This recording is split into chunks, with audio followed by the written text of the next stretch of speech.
ఏ ముహూర్తాన Teenmar Mallanna BC రాగం ఎంచుకున్నాడో కానీ ఒక్కసారిగా తెలంగాణ వ్యాప్తంగా ఇప్పుడు రాజకీయాలంతా బీసీల చుట్టే తిరుగుతున్నాయి. తీన్మార్ మల్లన్న ఎంచుకున్న బీసీ రాగం తాజాగా జరిగిన ఎమ్మెల్సీ ఎన్నికలపై కూడా పడడం జరిగింది. అదేవిధంగా రాబోయే అసెంబ్లీ ఎన్నికలతో పాటు స్థానిక సంస్థల ఎన్నికల్లో కూడా బీసీలకు పెద్దపీట వేయాలి అని ప్రధాన మూడు పార్టీలు కూడా నిర్ణయం తీసుకునే విధంగా తీన్మార్ మల్లన్న ఒక వాతావరణాన్ని అయితే కల్పించాడనే చెప్పవచ్చు.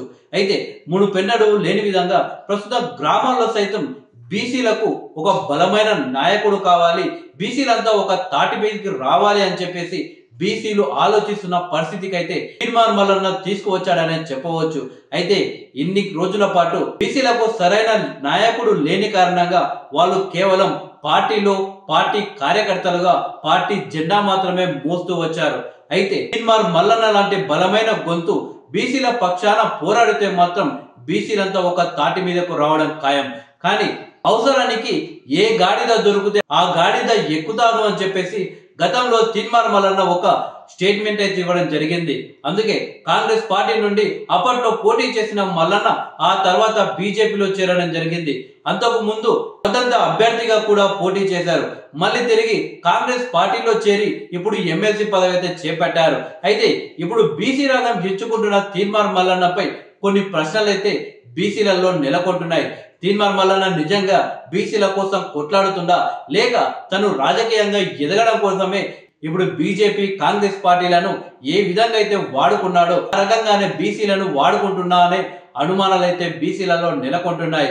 ఒకవేళ ఈ అనుమానాలను తీన్మార్ మల్లన్న పోగొడితే మాత్రం తెలంగాణలో బీసీల తరఫున ఒక బలమైన గొంతు తీన్మార్ మల్లన్న కావడం మాత్రం ఖాయంలా కనిపిస్తుంది. అయితే తీన్మార్ మల్లన్న కాంగ్రెస్ పార్టీలో కాకుండా కొత్త పార్టీ పెడుతున్నట్లయితే గతంలో వార్తలు వచ్చాయి. కానీ అన్ని ఆలోచనలు చేసిన మల్లన్న కొత్త పార్టీ పెట్టడానికి మాత్రం అయిష్టంగానే ఉన్నట్లు తెలుస్తుంది. అయితే తాజాగా తెలంగాణ రాష్ట్రంలో తిరిగి బలపడడానికి ప్రయత్నం చేస్తున్న తెలుగుదేశం పార్టీ ఆ పార్టీ అధ్యక్ష పదవిని ఒక బలమైన బీసీ నాయకుడికి ఇచ్చేందుకు చంద్రబాబు నాయుడు గారు ప్లాన్ చేస్తున్నారు. ఇప్పటికే ఇతర పార్టీలో బలంగా ఉన్న బీసీ నాయకుడిని తిరిగి తెలుగుదేశం పార్టీలో తెచ్చుకునేందుకు ఆయన ప్రయత్నాలు కూడా చేస్తున్నట్టు తెలుస్తుంది. అయితే ప్రస్తుతం తెలంగాణలో బీసీల తరపున బలంగా కొట్లాడుతున్న తీన్మార్ మల్లన్నను తెలుగుదేశం పార్టీలో చేర్చుకొని ఆయనకు తెలంగాణ తెలుగుదేశం పార్టీ రాష్ట్ర అధ్యక్ష పదవి ఇస్తే బాగుంటుంది అని కొందరు తెలుగుదేశం పార్టీ నాయకులు చంద్రబాబు నాయుడుకు సూచించినట్టు తెలుస్తుంది. ఒకవేళ తీన్మార్ మల్లన్న తెలుగుదేశం పార్టీలో చేరితే తెలంగాణ రాజకీయాల్లో బలంగా ఉన్న బీసీ నాయకులంతా ఒకప్పుడు తెలుగుదేశం పార్టీ నుండి వచ్చిన వాళ్ళే.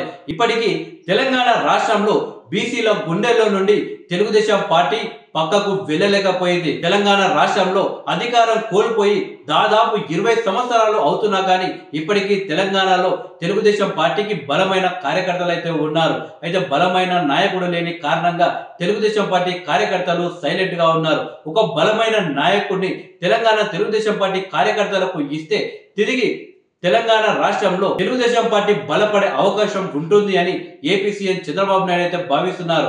ఒకవేళ బీసీల తరపున బలంగా పోరాడుతున్న తీన్మార్ మల్లన్న బీసీలకు ఎంతో ఇష్టమైన తెలుగుదేశం పార్టీలో చేరితే మాత్రం తిరిగి తెలంగాణ రాష్ట్రంలో తెలుగుదేశం పార్టీ బలపడే అవకాశాలు కూడా ఉంటాయి.